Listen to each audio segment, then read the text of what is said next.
والد کی ہڈیاں تلی ہے، والد کی کمر جھکی ہے، والد کی ہڈیوں سے کودا ختم ہوا ہے، تب جا کر جوان میں قوت اور طاقت آئی۔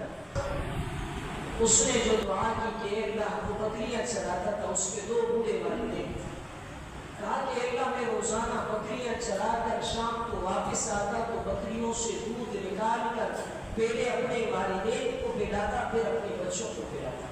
کہا کہ ایک شام یہ چرواہا بکریاں چراتے چراتے دور نکل گئے اور واپس آتے تاخیر ہو گئی۔ واپس جب آیا اس نے دودھ نکالا بکریوں سے، دیکھا کہ والدین سو گئے۔ اس نے مناسب نہیں سمجھا کہ میں اپنے بوڑھے والدین کو جگاؤں۔ یہ دودھ کا پیالہ ہاتھ میں لے کر والدین کے سرہانے کھڑا ہے، انتظار کر رہا ہے کہ کب والدین کی آنکھ کھلتی، اور بچے بھوکے ہیں پھر بلا رہے اس کے قدموں میں، بچوں کو دودھ نہ دیا۔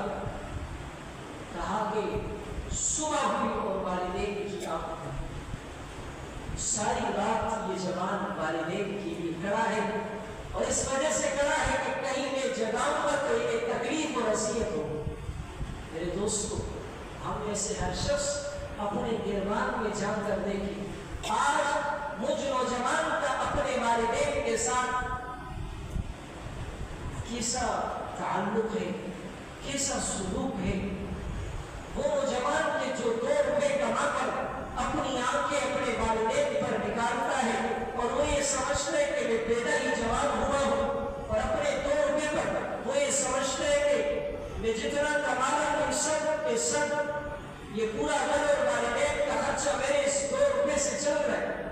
یہ جوانی کا نشہ اور یہ طاقت جوانوں کے سر پر جب سوار ہو جاتی ہے، اور وہ جب اپنے بوڑھے والدین کے سامنے اپنے ماتھے پر بل لاتے ہیں، انہیں یہ سوچنا چاہیے کہ کیا میں پیدا ہی جوان ہوا تھا؟ کیا جب میں پیدا ہوا تو میں اسی طرح طاقتور تھا؟ والد کی ہڈیاں تلی ہے، والد کی کمر جھکی ہے، والد کی ہڈیوں سے کودا ختم ہوا ہے، تب جا کر جوان میں قوت اور طاقت آئی۔